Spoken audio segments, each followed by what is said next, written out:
My guest today is one of the best-known authors of children's and young adult literature in France. Her name is Susie Morgenstern, and she's written over 150 books in her 5-decade career, including several bestsellers that have become French classics here in France, like La Sixième, Sixth Grade, or Joker, which my own kids have read. Susie has won several awards, including a knighthood from the French government, most recently the Grande Ourse, which is a Lifetime Achievement Award at the prestigious Youth Literature Festival that opens today just outside Paris. It's a very impressive resume, made even more impressive by the fact that this now French author started out American and still is American, we can say. Susie, welcome. Thank you. Thank you. Well, right now I say that I'm a political refugee, but I've been here a long time. I'm sure you're not the first person to have said that. I mean, I heard that when you won this Grande Ourse Prize, the big bear I was just mentioning at the 40th Festival of Youth Literature, it was actually the same, it was the day after the U.S. presidential election, wasn't it? Yes, it was a black day for me. And they called me and said, we have some good news on this black day. And it is good news. It's very nice. Well, it's very nice to be recognized. I'm sure it is. And your story is so incredible and so inspiring for so many people, especially the expat community. We have a lot of viewers here who are Americans themselves living in France. I mean, just roll back for me, if you will, way back to the beginning when you first came to France. 22 years old, correct? Why did you 22 with a baby. I came because I fell in love with a Frenchman, Jacques Morgenstern, and he didn't like it. French people are not very good expats, and he didn't like it. The days that there wasn't Le Monde at the kiosk in Times Square, he was miserable. And I said, if I want to keep the guy, I better go where he came from. And I had no idea. If you asked me, would I do it again?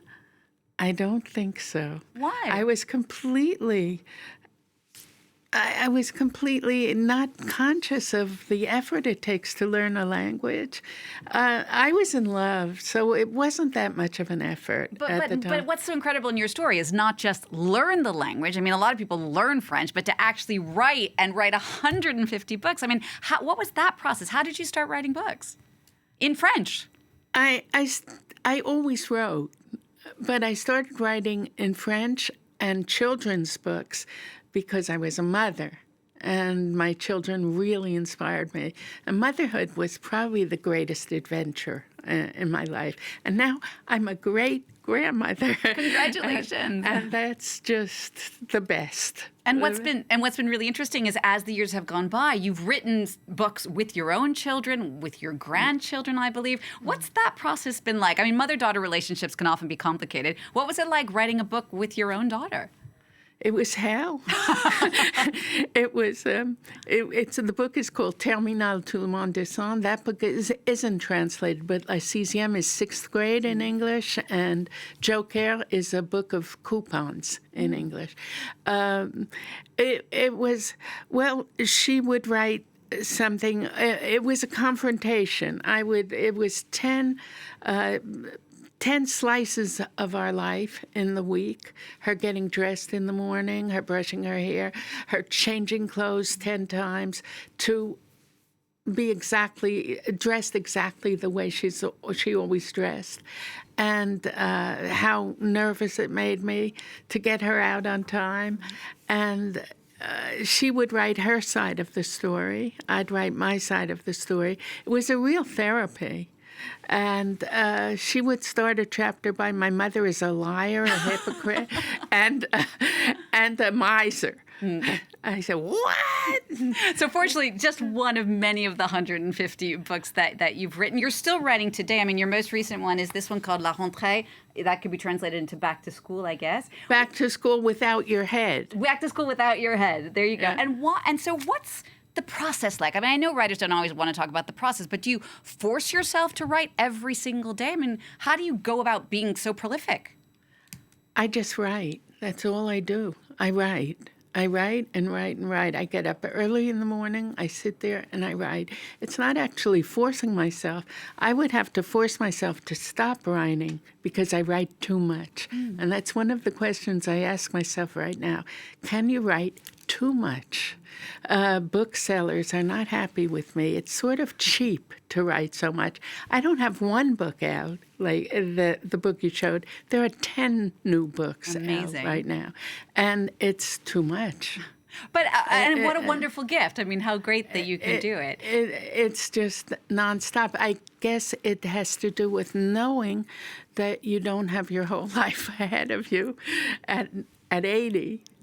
So I am very, very prolific. I have a lot of ideas that right now I'm writing a book with my 13-year-old grandson, and it's an exquisite pleasure.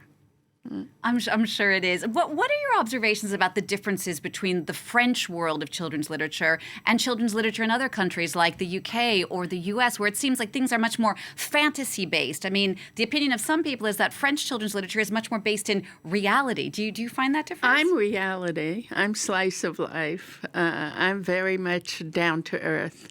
I would love to write a fantasy book, but I don't have the kind of imagination you need to write a fantasy book. I could never write like J.K. Rowling's.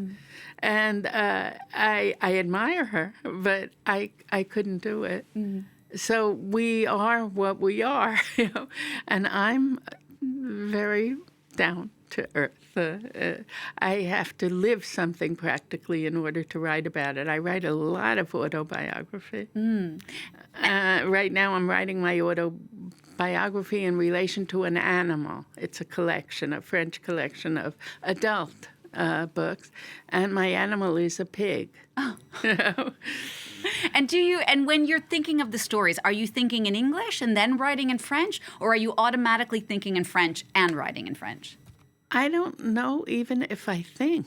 It just comes out. It just comes out. It just spurts out. It's I never write more than 3 pages in a day, but it's I don't plan it.